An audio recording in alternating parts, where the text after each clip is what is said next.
Bismillahirrahmanirrahim. Assalamualaikum warahmatullahi wabarakatuh.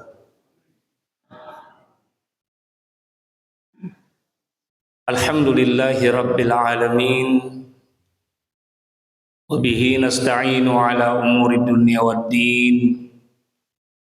Ashhadu an la ilaha illallah wahdahu la syarika lah. Lahul mulku wa lahul hamdu yuhyi wa yumitu wa huwa ala kulli syai'in qadir.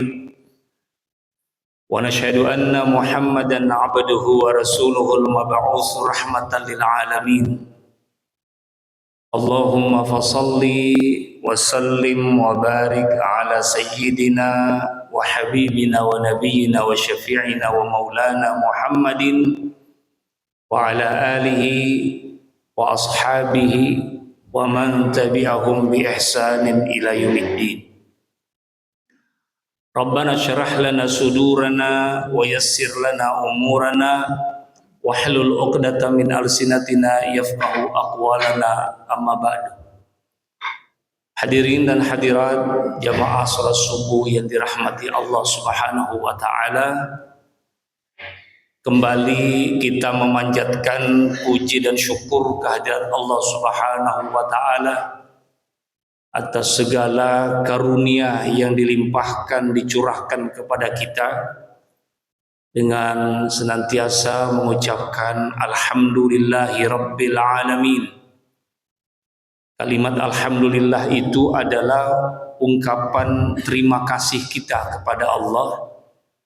Kalimat alhamdulillah itu adalah ungkapan syukur dan pujian kita kepada Allah Subhanahu wa taala atas segala apa yang Allah anugerahkan kepada kita. Oleh karena itu Allah Subhanahu wa taala perintahkan kita di awal surah Al-Qur'an, yaitu Al-Fatihah, untuk memulai membaca alhamdulillahi rabbil alamin. Segala puji dan segala puja hanya milik Allah Subhanahu wa ta'ala atas segala pemberian-pemberiannya. Salawat dan salam senantiasa pula kita persembahkan kehadirat Rasulullah sallallahu alaihi wasallam, Nabi dan Rasul yang diutus oleh Allah Subhanahu wa ta'ala untuk mengajarkan kepada umat manusia untuk mengenal Allah Subhanahu wa taala. Melalui Rasulullah sallallahu alaihi wasallam kita mengenal siapa yang menciptakan kita. Melalui Rasulullah sallallahu alaihi wasallam kita mengenal apa-apa yang harus kita lakukan di dunia ini supaya kita menjadi hamba-hamba yang disayangi oleh Allah Subhanahu wa taala, menjadi hamba-hamba yang selamat dunia dan akhirat. Allah Subhanahu wa taala perintahkan kita untuk memperbanyak salawat kepada Nabi sallallahu alaihi wasallam. Innallaha wa malaikatahu yusholluna 'alan nabi. Sesungguhnya Allah dan seluruh malaikatnya, termasuk malaikat yang hadir bersama kita hari ini untuk salat subuh, itu terus-menerus berselawat kepada Nabi sallallahu alaihi wasallam. Oleh karena itu Allah Subhanahu wa taala berfirman, ya ayyuhalladzina amanu sallu alaihi wa sallimu taslima. Wahai orang-orang yang mengaku beriman kepada Allah, yang mengaku beriman kepada para malaikat, yang mengaku beriman kepada Rasulullah sallallahu alaihi wasallam, buktikan iman itu dengan mengucapkan Allahumma salli ala sayyidina Muhammad wa ala ali sayyidina Muhammad, atau dengan mengucapkan sallallahu ala Muhammad. Hadirin muliakan Allah Subhanahu wa taala, pada subuh yang mubarak ini kita akan membahas hadis di bab syatrul iman, ya. Jadi Rasulullah sallallahu alaihi wasallam bersabda, Rasulullah sallallahu alaihi wasallam bersabda, at-tahuru syatrul imani walhamdulillahi tamla'ul mizani wa subhanallahi walhamdulillahi tamla'ani aw tamla'a ma bainas samawati wal ard was-salatu nurun was-sadaqatu burhanun was-sabru dhiya'un wal qur'anu hujjatun laka aw 'alaika kullun nasi yaghdu faba'i'un nafsahu famu'tiquha aw mubiquha. Rawahu Abu Malik Al-Asy'ari radhiyallahu anhu. Hadirin muliakan Allah Subhanahu wa taala, di hadis ini ya diriwayatkan oleh Abu Malik Al-Asy'ari radhiyallahu anhu. Siapa Abu Malik Al-Asy'ari ini? Next. Siapa Abu Malik Al-Asy'ari ini? Ya, beliau ini adalah seorang perawi hadis agung yang akan kita bahas sebentar, karena untuk memahami sebuah hadis itu, hadirin muliakan Allah Subhanahu wa taala, kita harus mengenal siapa yang merawikan hadis itu. Ya, supaya kita paham sebuah hadis, maka kita harus tahu siapa yang meriwayatkan itu hadis dari Rasulullah sallallahu alaihi wasallam. Siapa perawi awalnya, siapa perawi yang langsung melihat Nabi atau yang langsung mendengar Nabi mengucapkan itu. Yang pertama, hadirin muliakan Allah Subhanahu wa taala, yang meriwayatkan hadis ini bernama Al-Harits ibnul Harits Al-Asy'ari. Next. Ya, Al-Harits ibnul Harits Al-Asy'ari. Atau dalam riwayat lain beliau dinamakan Al-Harits ibnu Asim Al-Asy'ari. Ya. Al-Harits ibnu Asim Al-Asy'ari. Siapa beliau? Beliau ini dikenal dengan ya gelarnya itu Abu Malik Al-Asy'ari. Abu Malik Al-Asy'ari. Al-Asy'ari ini adalah nisbah. Ada hubungannya dengan suku Asy'ar. Ya, dengan suku Asy'ar, di mana suku ini adalah salah satu suku yang besar dari bangsa Yaman, di mana bangsa Yaman ini terkenal ya sangat mulia. Ya, terpandang beliau ini. Dan dari suku Asy'ari ini banyak sekali ya sahabat-sahabat yang terkenal lahir dari suku Asy'ar ini yang ada di Yaman. Yang ada di Yaman ini. Seperti kita baca, yang kita ketahui seperti Abu Musa Al-Asy'ari. Abu Musa Al-Asy'ari ini adalah sahabat Nabi sallallahu alaihi wasallam, salah satu sahabat besar yang sangat terkenal. Abu Musa Al-Asy'ari, beliau pernah menjadi gubernur di Basrah dan Kufah. Sekarang sudah masuk daerah Irak ini, Basrah dan Kufah itu. Nah, di Kufah itu ada makamnya Imam Ali radhiyallahu anhu. Ada makam beliau yang setiap saat dikunjungi, diziarahi oleh kaum Syiah ya di makamnya itu. Nah, beliau ini juga Abu Musa Al-Asy'ari ini salah satu ahli qiraat. Beliau ahli qiraat dan suaranya sangat merdu di dalam membaca Al-Quran sampai Rasulullah sallallahu alaihi wasallam memuji beliau. Ini pertama sahabat yang lahir dari suku Asy'ar, yaitu Abu Musa Al-Asy'ari. Kemudian ada juga Abu Burda Al-Asy'ari. Beliau juga sahabat Nabi yang terkenal dengan kecerdasannya. Dan yang ketiga itu adalah Abu Malik Al-Asy'ari yang kita bahas pada kesempatan ini. Jadi beliau ini Abu Malik Al-Asy'ari perawi hadis ini berasal dari keluarga dan suku yang sangat mulia, yang banyak melahirkan tokoh-tokoh ya yang agung di dalam Islam. Para ulama ahli hadis dan sejarah menegaskan bahwa Abu Malik Al-Asy'ari ini masuk Islam di masa-masa relatif awal. Di masa-masa Islam itu ya tersebar beliau masuk Islam. Dan beliau ini termasuk dalam gelombang delegasi dari Yaman yang datang kepada Rasulullah SAW yang menyatakan keislaman mereka. Ini Abu Malik Al-Asy'ari. Nah, delegasi Asy'ar ini sangat terkenal dalam sejarah Islam. Mereka ini datang dalam jumlah yang cukup banyak, waktu itu sekitar 50 orang dari Yaman, dari suku Asy'ar Yaman. Dan Rasulullah SAW sangat bahagia sekali, sangat ya senang dan sangat gembira dengan kedatangan ya suku Asy'ar yang 50 orang itu untuk menyatakan keislamannya. jauh-jauh dari Yaman datang ke Madinah untuk menyatakan asyhadu an la ilaha illallah wa asyhadu anna Muhammadar Rasulullah. Nah, hadirin muliakan Allah, kenapa Rasulullah sallallahu alaihi wasallam itu memuji suku Asy'ar dengan pujian yang sangat tinggi sekali?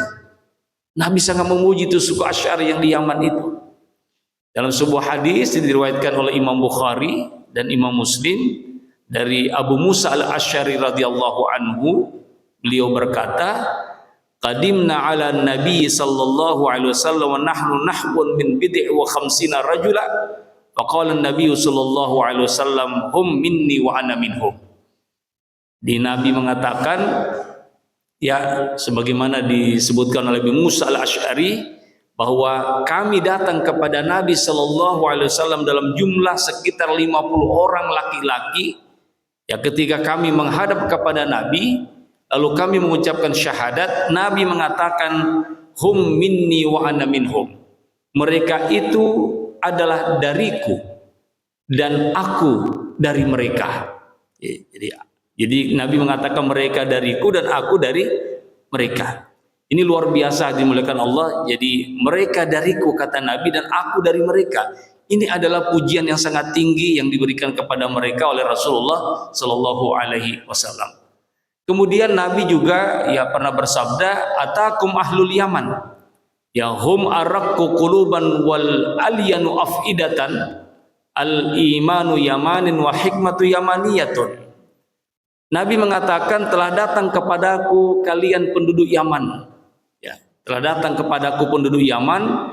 Mereka ini adalah orang-orang yang paling lembut hatinya, kata Nabi. Mereka ini adalah orang-orang yang paling lembut hatinya dan paling halus perasaannya. Ini orang Yaman. Iman dari Yaman dan hikmah ya dari Yaman pula. Jadi iman itu datang dari Yaman dan kebijaksanaan itu datang dari Yaman, kata Rasulullah SAW. Nah, Abu Malik al-Asy'ari ini adalah salah satu dari orang Yaman yang dipuji oleh Rasulullah SAW. Jadi pertanyaannya, apakah Abu Malik al-Asy'ari ini kredibel sebagai perawi hadis? Apakah kita bisa mempercayai riwayatnya? Tentu saja sangat kita mempercayai beliau karena beliau sangat kredibel. Jadi beliau ini adalah seorang sahabat Nabi yang dekat dengan Nabi sallallahu alaihi wasallam. Beliau ini banyak dipuji oleh para ahli hadis sebagai orang yang sangat jujur dan terpercaya di dalam meriwayatkan hadis. Hadirin muliakan Allah Subhanahu wa taala.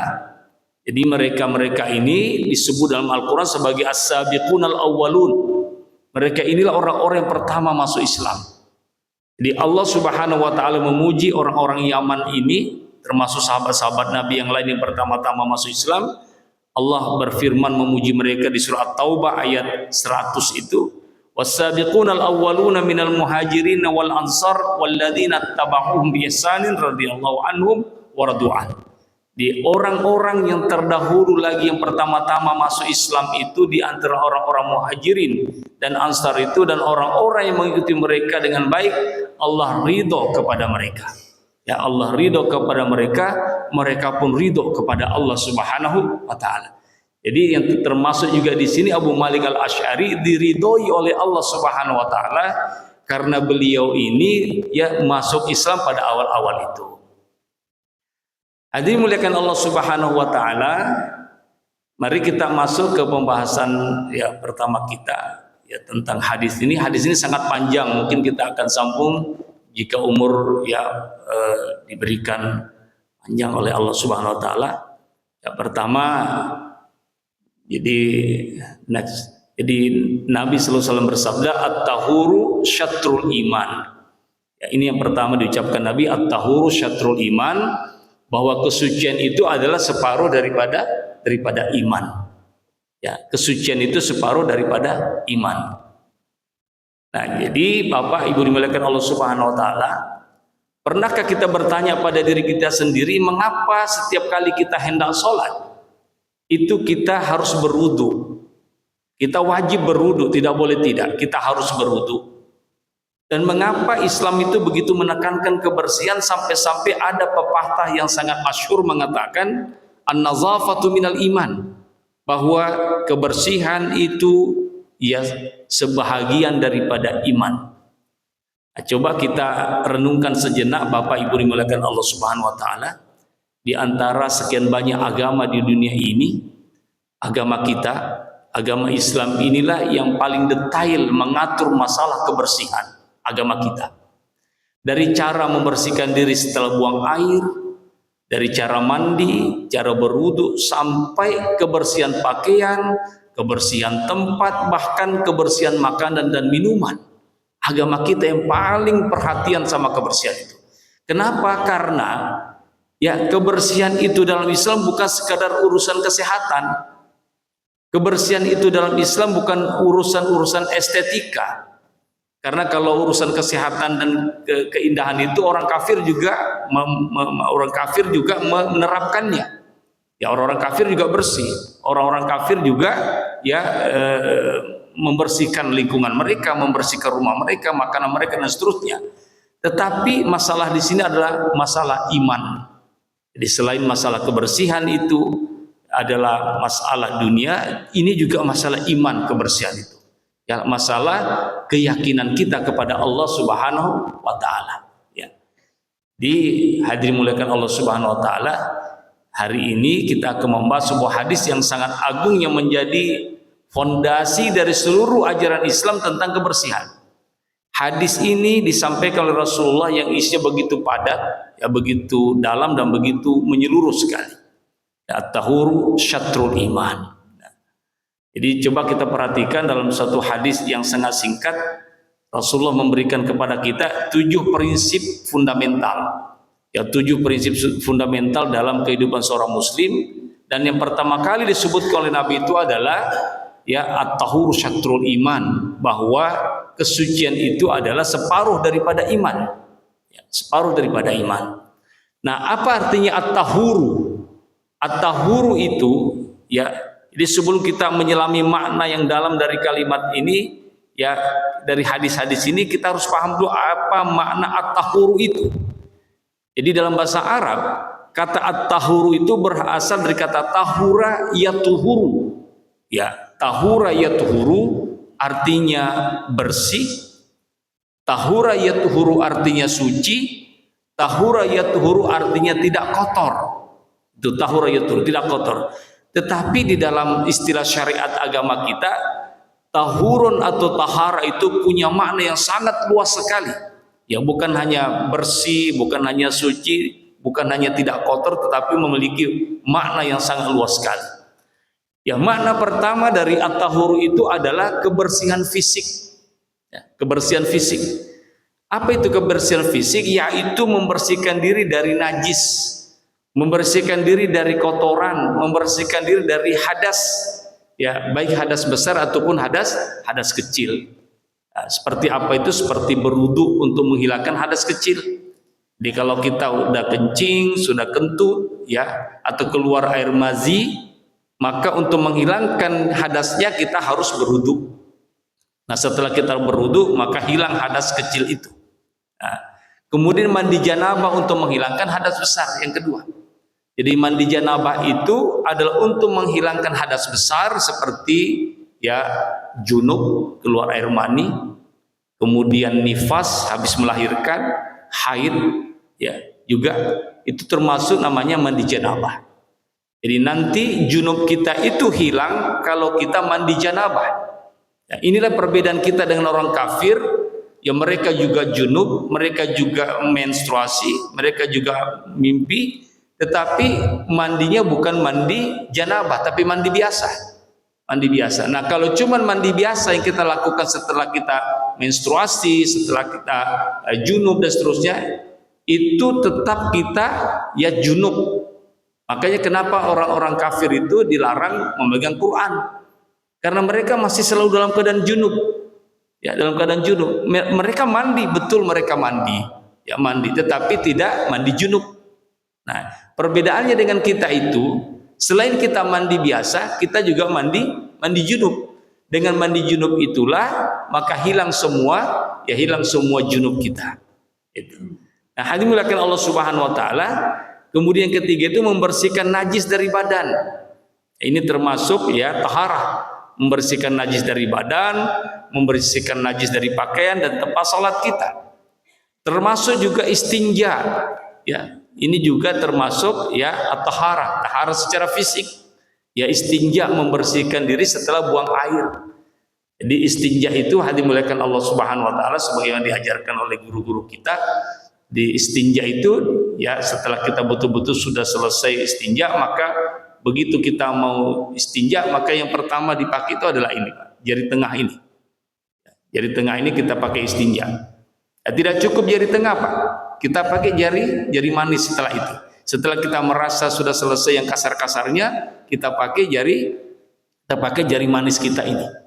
Setelah itu kita pakai jari kelingking, Pak. 3 kita pakai dalam beristinja. Ya, 3 kita pakai di dalam beristinja. Supaya betul-betul sempurna ya istinja kita. Jadi ini yang jari tengah ini untuk menghilangkan kasarnya. Untuk menghilangkan kasarnya itu, Pak, kotoran-kotoran itu. Ya, untuk menghilangkan kasarnya. Kemudian jari manis ini untuk menghilangkan licinnya, Pak. Yang jari manis ini untuk menghilangkan licinnya itu. Kemudian yang kelingking ini untuk menghilangkan baunya, Pak. Untuk menghilangkan baunya. Makanya kalau kita benar, Pak, di dalam beristinja ya dengan 3 jari ini, nah biar kentut, Pak, tidak bau kentut tak itu. Ya, tidak bau kentut tak. Nah, tapi kalau ada orang kentut nah bau sekali kentutnya, Pak, sampai orang pusing ya. Nah, itu berarti belum bagus istinjanya, Pak. Ya, belum bagus istinjanya. Jadi beristinja itu dengan 3 jari ini. Ya, jari tengah, jari manis dan jari kelingking. Jari tengah ini untuk menghilangkan kasarnya itu kotoran. Jari manis ini untuk menghilangkan licinnya itu kotoran. Kemudian jari kelingking ini untuk menghilangkan baunya itu kotoran. Nah, itu kita ulang, Pak. Kita ulang sampai 3 kali. Ya, sudah ini pakai jari manis. Setelah sudah kita yakin hilang itu licinnya, maka kita pakai jari kelingking kita untuk menghilangkan baunya. Nah, Bapak Ibu dimuliakan Allah Subhanahu wa taala, jadi ini makna pertama dari taharah itu. Sama dengan mandi janabah, Pak. Jadi mandi janabah itu jangan berdiri, karena ada orang ngikut dengan cara atau gayanya orang-orang barat, orang kafir, kalau mandi dia berdiri karena dia pakai shower. Tuh. Mestinya kita duduk, Pak. Kalau kita mandi itu, kita duduk jongkok. Karena apa? Supaya air itu mengenai lubang pembuangan kita, Pak. Jadi kalau kita mandi janabah kemudian tidak mengenai itu lubang air itu, maka belum sah. Ya, belum sah mandi janabah kita. Makanya tidak boleh berdiri, Pak. Ketika kita mandi, kalau kita mandi pasti dia tidak akan kena itu lubang pembuangan ketika mandi itu, Pak. Maka kita duduk jongkok ketika mandi. Ya, kita jongkok ketika mandi supaya air itu mengenai lubang pembuangan itu, Pak. Kapan tidak kena itu, Pak? Tidak sah karena belum kena itu air, Pak, lubang pembuangan kita. Ini perlu diperhatikan karena banyak di antara kita belum paham tentang mandi junub. Jadi mandi junub itu ya dilakukan setelah mandi biasa. Jadi kita mandi biasa dulu, Pak, dengan sabun, ya dengan shampoo, kita bersihkan dulu badan kita, ya kita mandi biasa seperti biasa mandi, sama seperti mandinya orang-orang kafir, ya sama seperti mandinya orang kafir juga. Nah, setelah itu kita berwudu. Kita berwudu sebelum mandi janabah, kita berwudu. Setelah mandi biasa berwudu seperti wudunya sholat, ya kemudian kita ya mengambil air untuk janabah. Ya, mulai kita siram yang kanan, siram yang kiri, siram yang kanan lagi kaki, mulai dari paha, kemudian kiri. Setelah itu baru kita tumpahkan air ke kepala kita. Ya, lalu itu sudah selesai janabah kita dengan memastikan bahwa air itu mengenai lubang pembuangan itu. Ya, dan kita rasakan, Pak, ketika air sampai di lubang pembuangan itu kita rasakan itu dingin.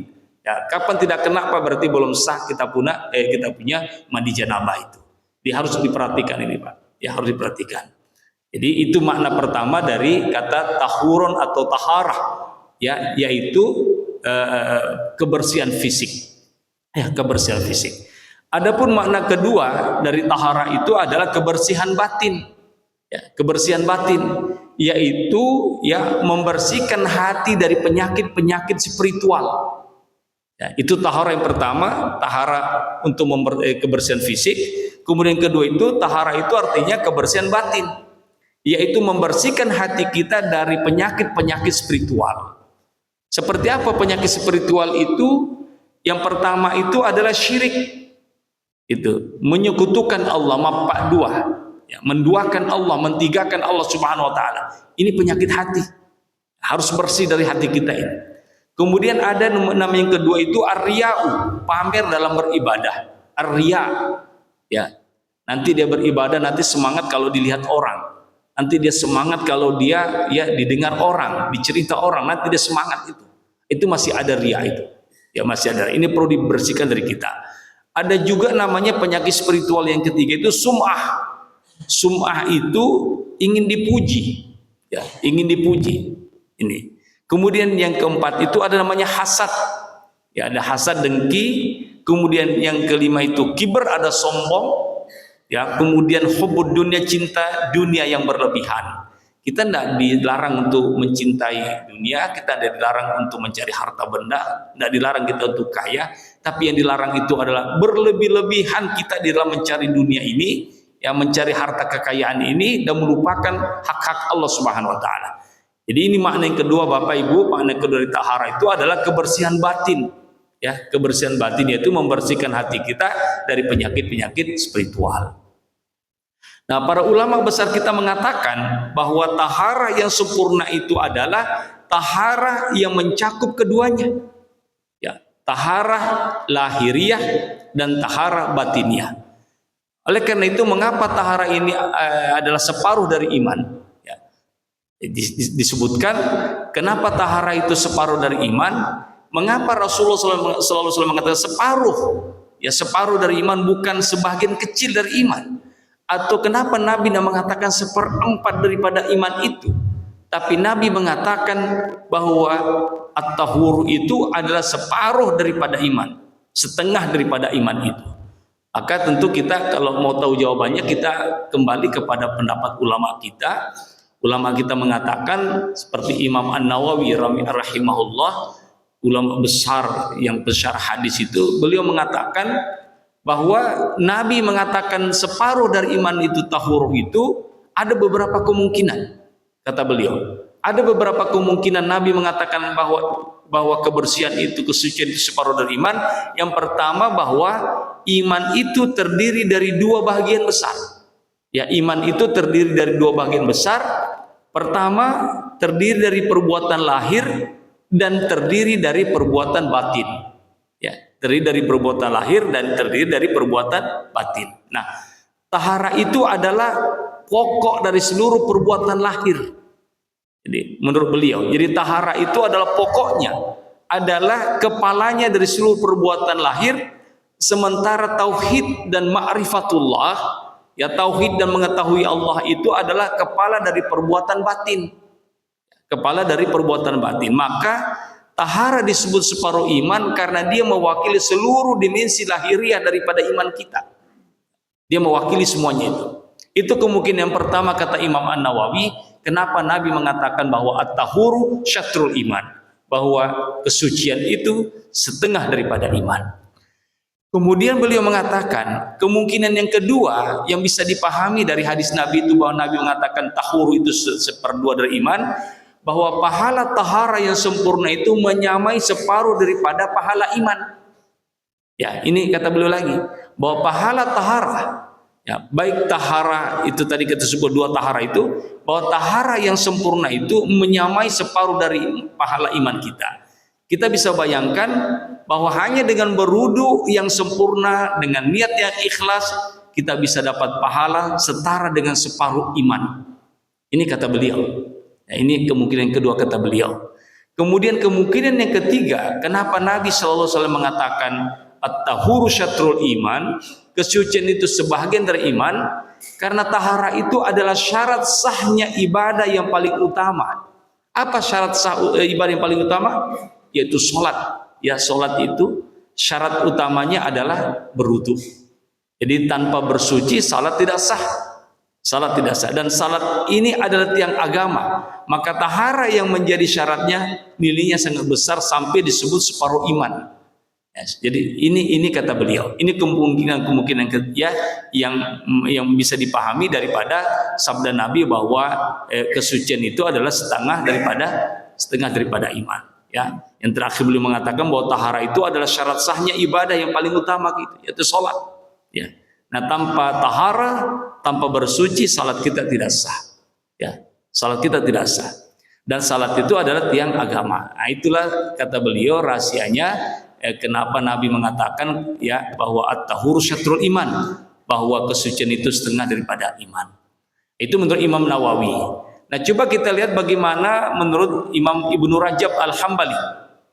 Nah, Imam Ibnu Rajab Al-Hambali mengatakan bahwa tahara disebut separuh iman, kata Nabi sallallahu alaihi wasallam, karena iman itu dasarnya adalah kesucian.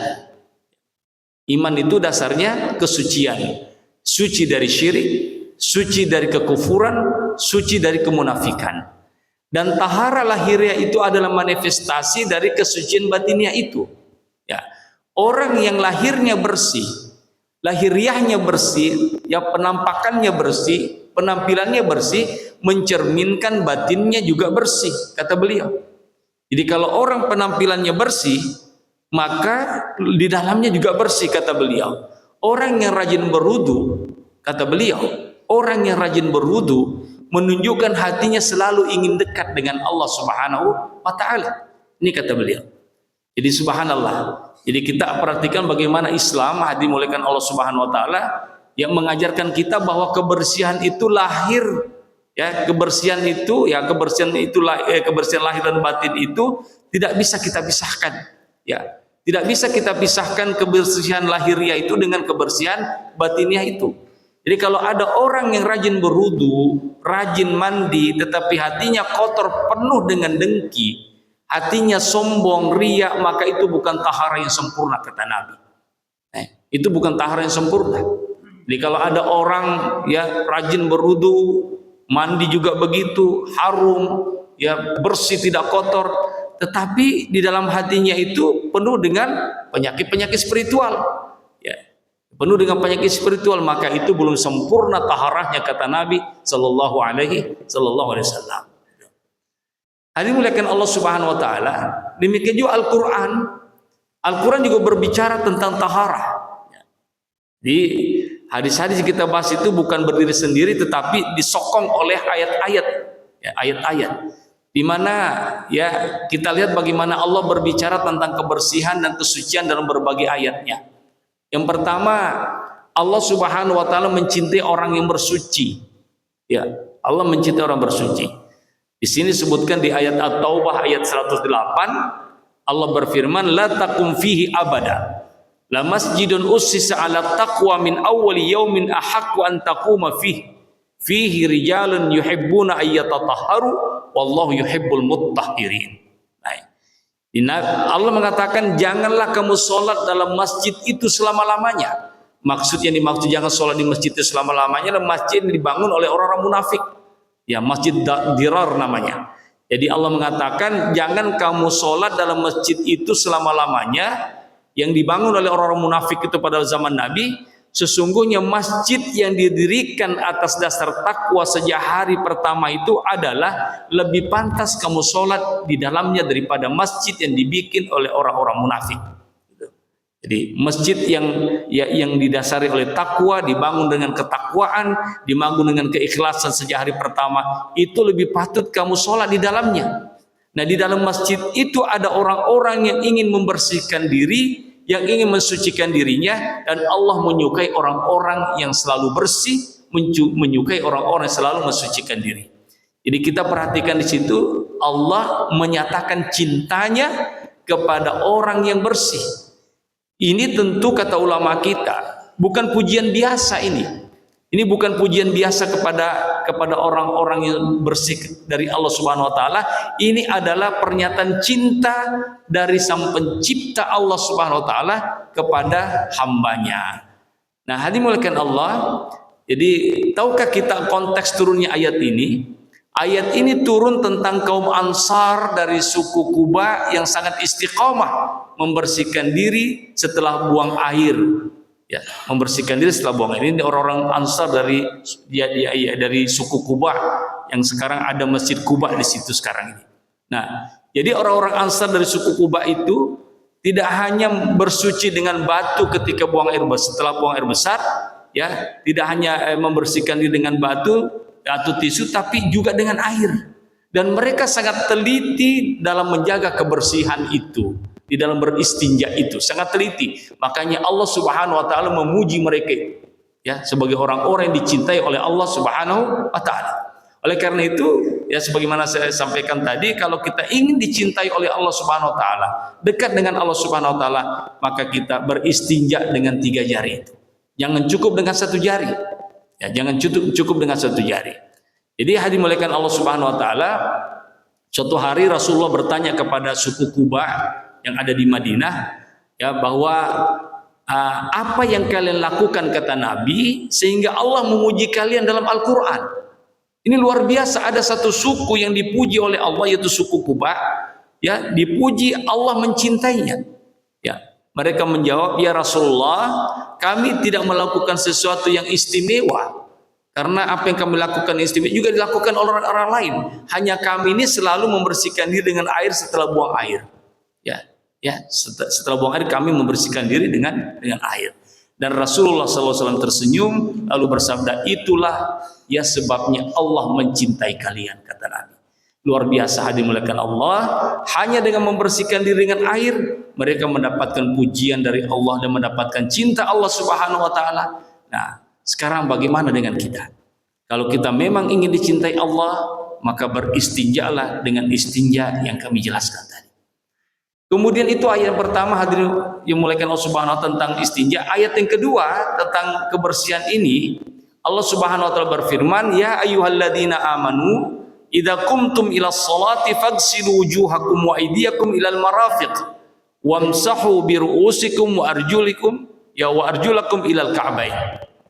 Allah mengatakan, wahai orang-orang yang beriman, apabila kamu hendak mengerjakan sholat, apabila mau sholat, maka basuhlah mukamu dan tanganmu sampai dengan siku. Ya, cucilah wajahmu dan tanganmu sampai siku, dan sapulah kepalamu dan basuh kakimu sampai dengan kedua mata kaki. Jadi ini cara berwudu, ini asli cara berwudunya. Jadi kalau ada orang berwudu dengan model seperti ini tetap sah. Jadi kalau ada orang berwudu, ya, kemudian dia langsung membasuh mukanya, lalu dia membasuh jarinya sampai siku, kemudian dia mengusap rambutnya, kepalanya sedikit, dan mencuci kakinya, itu sudah selesai wudunya menurut Al-Quran. Ya, itu sudah sah. Tetapi kemudian Nabi SAW menjelaskan lebih jauh daripada itu supaya lebih sempurna. Ya, supaya lebih sempurna wudu itu. Seperti berkumur-kumur, beristinsyak itu adalah cara yang diajarkan oleh Rasulullah SAW. Tapi kalau ada orang berwudu dengan cara seperti Al-Quran ini juga tetap sah. Ya, tetap sah kaum muslimin dimuliakan Allah Subhanahu wa taala. Jadi ayat ini tadi adalah ayat wudu yang sangat detail menjelaskan bagaimana cara bersuci sebelum sholat. Dan coba kita perhatikan, Allah memulai dengan ya ayyuhalladzina amanu. Ya, wahai orang-orang beriman. Ini menunjukkan bahwa wudu itu adalah identitas orang beriman. Ya, wudu itu identitas orang beriman. Karena hanya orang yang beriman sajalah yang mau berwudu seperti yang diperintahkan oleh Allah, seperti yang diajarkan oleh Rasulullah Sallallahu Alaihi Wasallam. Hanya orang beriman. Jadi kalau ada orang berwudu tidak seperti yang diinginkan oleh Allah, tidak yang diajarkan oleh Rasulullah, maka dia belum beriman kepada Allah Subhanahu Wa Taala, belum beriman kepada Rasulullah Sallallahu Alaihi Wasallam. Jadi sama dengan perintah puasa. Ya ayyuhalladzina amanu kutiba alaikumus syiyam. Wahai orang-orang yang beriman, diwajibkan atas kamu berpuasa.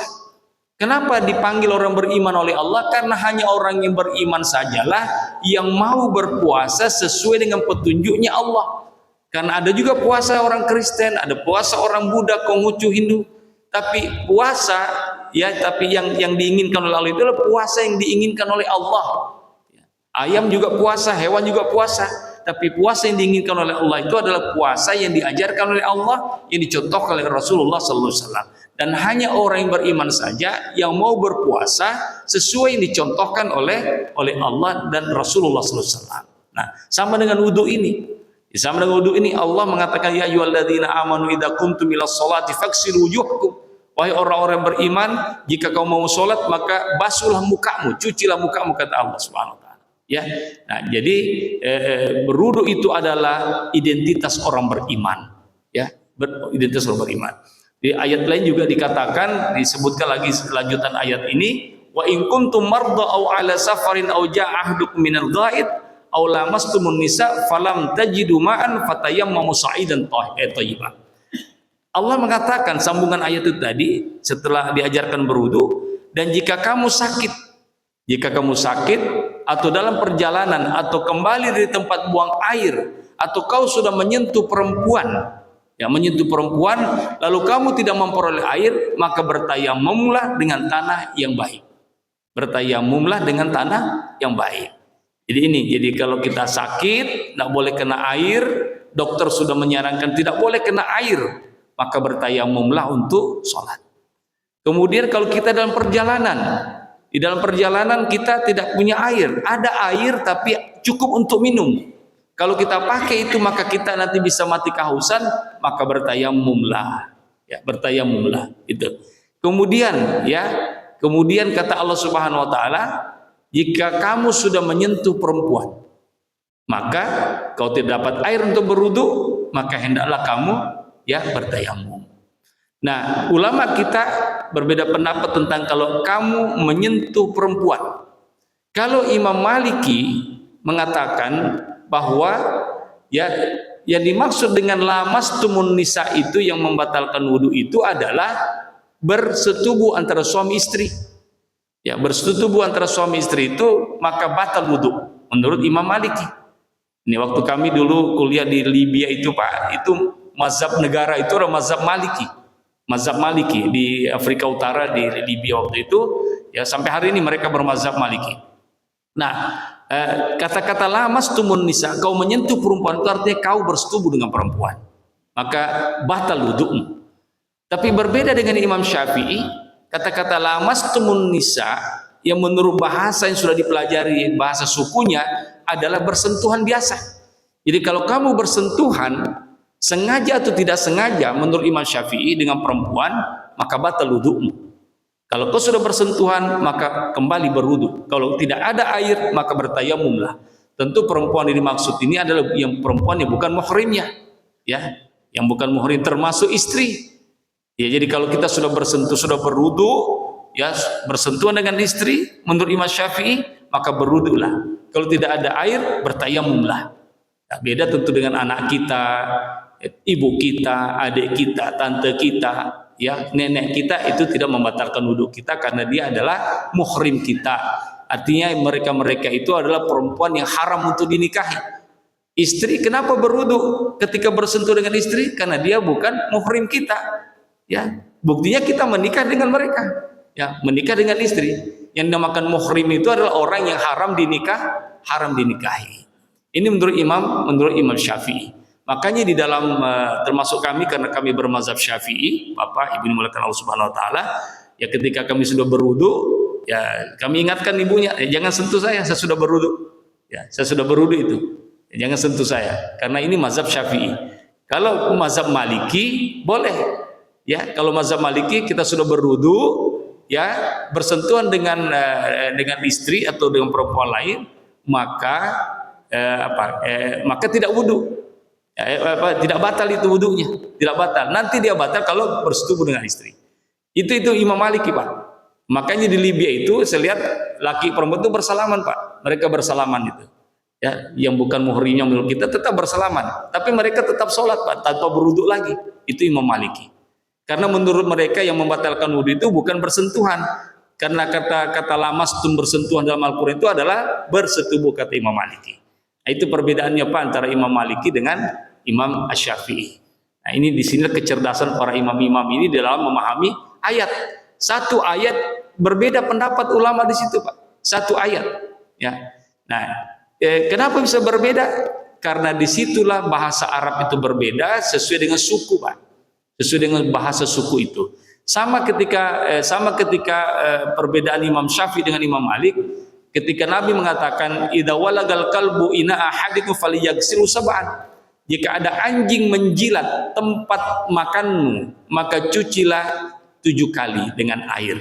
Ya, cucilah 7 kali, salah satunya dengan tanah. salah satunya dengan tanah. Nah, Imam Maliki mengatakan berdasarkan hadis itu, maka anjing itu yang najis adalah air liurnya, lidahnya yang najis. Bulunya tidak najis, kukunya tidak najis, dagingnya tidak najis, sekalipun tidak boleh dimakan, tapi itu tidak najis kata Imam Maliki. Makanya di Libya itu Pak, ya tempat kami kuliah dulu, mereka itu gendong anjing. Mereka gendong anjing tetapi dikasih keranjang mulutnya, supaya tidak menjilat sembarangan. Nah, karena menurut mereka ya sesuai dengan hadis Nabi itu bahwa yang najis itu adalah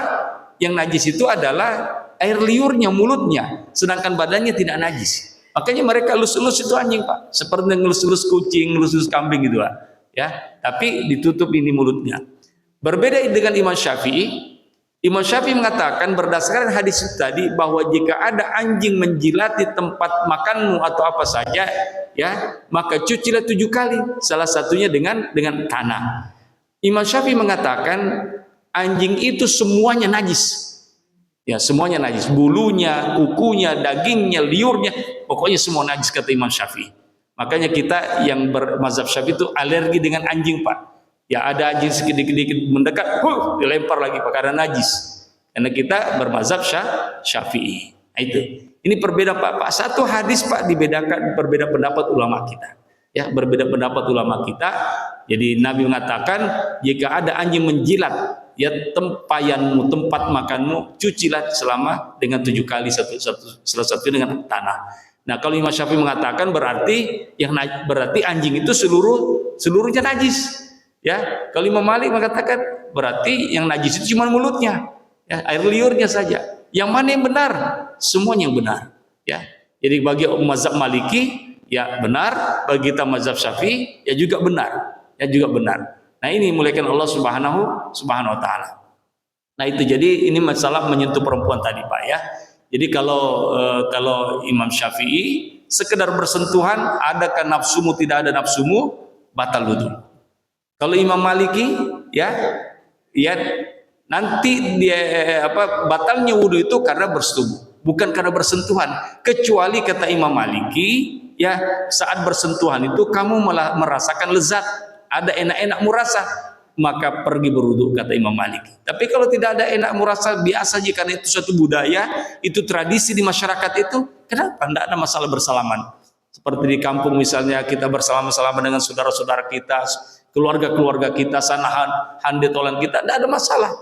Karena tidak mungkin ada di situ perasaan-perasaan lain-lain ketika kita bersalaman, ya bersalaman. Nah, ini muliakan Allah Subhanahu. Jadi kata Imam Maliki, selama tidak ada perasaan enak, maka sah wudumu, kau boleh sholat. Nah, itu berbeda dengan Imam Hanafi. Ya, Imam Hanafi dia mengatakan ada enak tidak ada enak tetap sah. Ya, tetap sah kau pergi sholat saja, tidak ada masalah. Kata Imam Hanafi Pak. Imam Hanafi ini kan mazhabnya dianut di daerah Pakistan, Afghanistan, kemudian di India, Bangladesh, termasuk di daerah Uzbekistan itu semuanya itu Hanafi Pak. Jadi Hanafi. Jadi mau ada enak tidak ada enak, kalau kau sudah berwudu maka sholat saja. Makanya dalam mazhab Syafi'i, kalau ada orang imamnya bermazhab Hanafi, Imam Syafi'i tidak mau makmum di belakangnya itu. Ya, tidak mau makmum di belakangnya Pak. Imam Syafi'i karena sudah batal memang dia pergi ke masjid menurut Imam Syafi'i. Nah, jadi menurut kalau Hanifah dia mengatakan berciuman dengan istri ketika sudah berwudu itu tidak membatalkan wudu. Mau ada lezat atau tidak lezat, ya sudah tetap sah sholatnya kalau dia sudah berwudu. Nah, makanya dalam Syafi'i kalau ada imam dan imamnya itu Hanafi, maka dia tidak mau menjadi makmum di belakang Hanafi, karena siapa tahu ini imam sudah mencium-cium istrinya di rumah baru datang jadi imam. Nah, sudah batal memang di rumah dia jadi imam. Nah, ini menurut Imam Syafi'i Pak. Makanya Syafi'i itu betul-betul ketat sekali dia. Makanya yang harus jadi imam itu adalah Syafi'i ini, jangan Hambali, jangan Hanafi. Nah, siapa tahu sudah milih cium-cium istri datang ke sini, ya datang jadi imam. Nah, ini yang perlu kita ketahui tentang masalah ini Bapak Ibu dimulakan Allah Subhanahu wa taala. Ya. Kemudian ayat yang ketiga tentang kebersihan ini, Allah membenci kekotoran. Ya, di mana Allah berfirman ayat yang ketiga yang ada kaitannya dengan hadis ini, wasiyabaka fatahhir warrujuz fahjur, kata Allah. Dan pakaianmu bersihkanlah, kata Allah, ya, bersihkan pakaianmu dan perbuatan dosa tinggalkanlah. Jadi ayat ini turun di awal-awal kenabian ketika Rasulullah pertama kali menerima wahyu dan diperintahkan untuk berdakwah. Dan apa perintah pertama Allah kepada Nabi Muhammad SAW? Ya, wasiyabaka fatahhir, bersihkan pakaianmu, sucikan pakaianmu, kata Allah Subhanahu Wa Taala. Nah, ini menunjukkan bahwa kebersihan itu adalah prioritas dalam Islam. Bahkan sebelum perintah-perintah yang lain yang besar-besar itu, yang pertama diperintahkan adalah kebersihan oleh Allah Subhanahu Wa Taala. Jadi para ulama tafsir menjelaskan ada dua maknanya ini ayat wasiyabaka fatahhir, pakaianmu bersihkanlah. Maknanya itu kata ulama kita, ya, makna lahir dan makna batin. Ya, makna lahirnya apa? Bersihkan pakaianmu dari najis dan kotoran. Ya, pakaian yang kau pakai itu. Yang kedua makna batinnya adalah bersihkan amalmu dari dosa dan kemaksiatan. Bersihkan hatimu dari segala sifat-sifat yang buruk. Bersihkan hatimu dari penyakit-penyakit spiritual, kesombongan, dengki, takabur dan seterusnya itu. Jadi sekali lagi di sini lahir dan batin harus sama-sama bersih, ya, harus sama-sama bersih. Wasiyabaka fatahhir. Kemudian ayat yang keempat itu yang ada hubungannya dengan kebersihan, kesucian batin, ya. Dan yang paling penting Bapak Ibu dimuliakan Allah Subhanahu Wa Taala adalah kesucian batin dari syirik. Allah Subhanahu Wa Taala berfirman, ya ayyuhalladzina amanu innamal musyrikuuna najasun. Wahai orang-orang beriman, sesungguhnya orang-orang musyrik itu najis, kata Allah Subhanahu Wa Taala. Ya, sesungguhnya orang musyrik itu najis. Ya, siapa itu orang musyrik? Orang-orang kafir itu najis itu. Tapi yang najis bukan badannya. Ya, tapi yang najis itu adalah akidahnya yang najis. Ya, akidahnya najis. Ada orang setelah dibaca ayat itu mengatakan bahwa kalau begitu orang Kristen najis dong. Ya, Hindu itu najis dong. Tidak, yang najis itu adalah akidahnya, tapi badannya tidak najis. Ya, kita boleh bersalaman dengan mereka, ya, kita boleh dekat dengan mereka, boleh bersatu dengan mereka, ya, dan seterusnya. Ya, boleh, karena badannya itu sama dengan badan kita. Ya, tercipta sama dari tanah semuanya. Ya, orang. Tapi yang najis itu adalah, ya, yang najis itu adalah akidahnya yang najis. Nah, di sini yang najis itu, ya, bukan najis secara fisik, tetapi najis secara spiritualnya. Nah, hadirin muliakan Allah Subhanahu Wa Taala, sekira ini dulu ya yang perlu kita sampaikan. Kayaknya tidak habis ini hadis kita bahas. Insya Allah Allah panjangkan umur kita, akan bahas lagi pada pertemuan yang akan datang. Ya, mungkin ada yang mau bertanya. Subhanakallahum. Ini menarik Pak ya, karena ini ada masalah Imam Syafi'i, Imam Malik kita ini. Pasti menarik ini, ada yang mau bertanya. Saya kira demikian. Subhanakallahumma bihamdika nasyhadu an la ilaha illa anta nastaghfiruka wa natubu ilaika. Wa sallallahu ala sayyidina maulana Muhammad wa ala alihi washabihi ajmain ila hadratin nabiyil mustafa al-fatihah. Auzubillahi minasyaitonir rajim. Bismillahirrahmanirrahim. Alhamdulillahirabbil alamin. Arrahmanir rahim maliki yaumiddin. Iyyaka na'budu wa iyyaka nasta'in. Ihdinas siratal mustaqim siratal ladzina an'amta 'alaihim ghairil maghdubi 'alaihim waladdallin. Amin. Allahumma waffiq ila aqwamit thariq. Wassalamualaikum warahmatullahi wabarakatuh.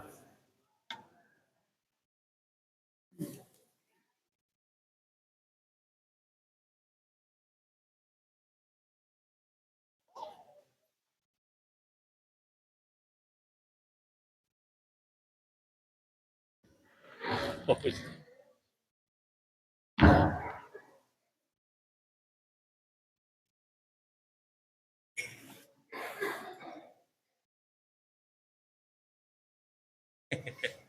Mari Pak Haji.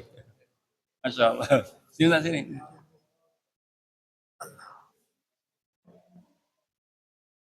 Waalaikumsalam. Alhamdulillah. Ada hadis yang saya mau